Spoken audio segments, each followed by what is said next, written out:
Then David gave his son Solomon the plans for the portico of the temple, its building, its storerooms, its upper parts, its inner rooms, and the place of atonement. He gave him the plans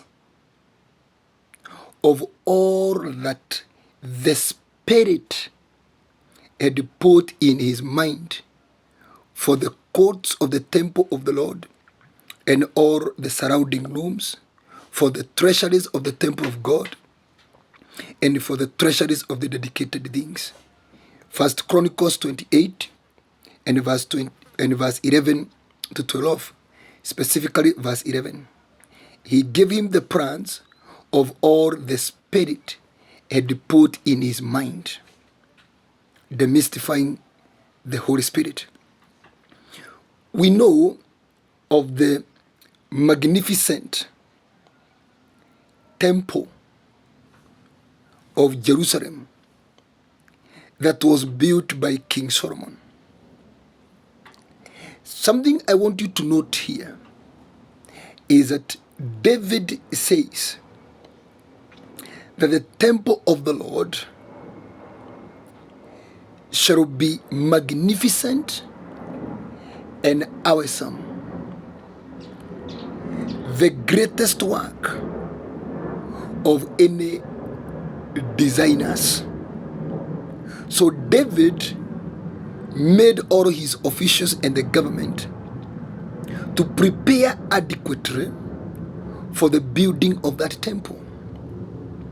Remember, it was David's strong desire to build God that temple, but God intercepted him and stopped him in verse 2 to 3. King David rose to his feet and said, "Listen to me, my fellow Israelites, my people. I had it in my heart to build a house as a place of rest for the ark of the covenant of the Lord, for the footstool of our God, and I made plans to build it. But God said to me, you are not to build a house for my name, because you are a warrior and have shed blood." So the temple was the program of King David. But because he was a man of warfare and he had shed so much blood, including the blood of Uriah, the husband of Bathsheba, and he took charge of that woman as his, the Lord intercepted him. The Lord stopped him because of that shortcoming. But I'd like you to notice here, if you read in First Chronicles 22 and verse 5, David said, "My son Solomon is young and inexperienced, and the house to be built for the Lord should be of great magnificence and fame and splendor in the sight of all nations." So notice the type of the work to be done. It's of great magnificence and fame and splendor in the sight of all the nations. That is the way many people have dreams of having ministries that are of great magnificence, splendor, and renown. But David is telling Solomon that, do you see this master plan I have? That's why I've taken time to revolve around the temple issue, where the origin of the temple issue in 2 Samuel chapter number 7.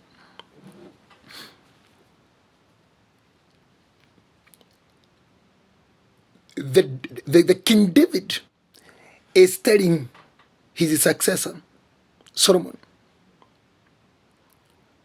this plan I am giving you,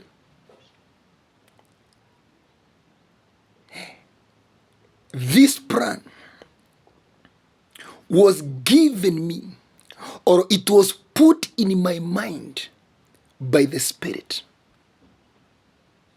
Can you look at First Chronicles chapter number 28 and verse 19. All these David said, I have enlightened as a result of the Lord's hand on me, and he enabled me to understand all the details of the plan. When the Holy Spirit comes upon you, he will give you the masterpiece or the sure, certain destiny plan in each and every detail, in each and every size.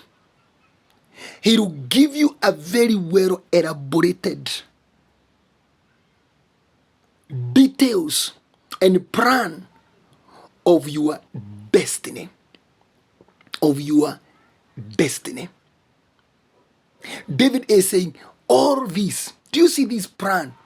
Magnificent, great magnificence of splendor and renown or fame. Imagine it was not my own thinking. It was put in my mind by the Spirit of the Lord. It was a writing of the Lord by the hand of the Lord in my mind, and God enabled me understand. He enabled me to remember every detail. It is the Spirit of the Lord who came upon David, that he showed David the picture of the temple. That was actually a design, the artistic work of God himself. That is why the author of the book of Hebrew said that he was looking for a city. He was looking for a city who in which God is the architect and builder. That God is the architect and builder. Why are we making so many mistakes in our lives today? It's because we do not have a well detailed plan about our future. So we are trying everything to see if it is going to work.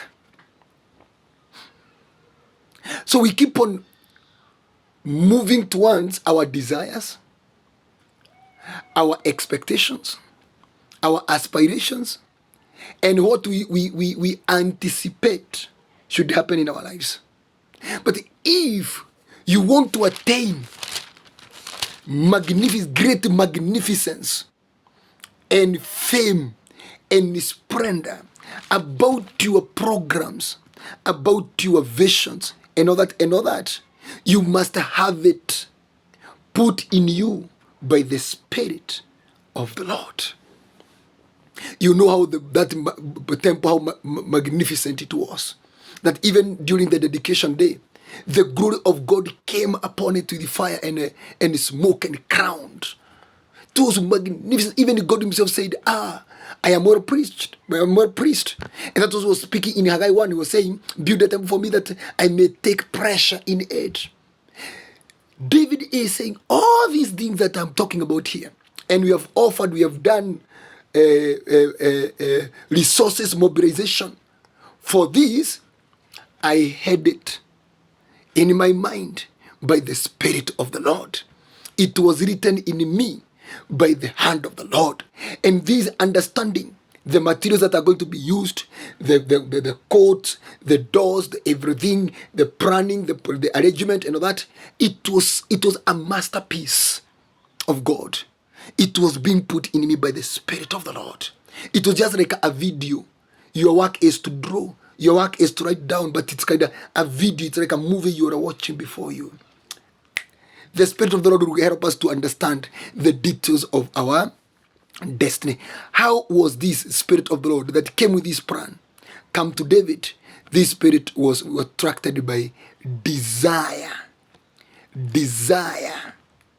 of wanting, the desire for God.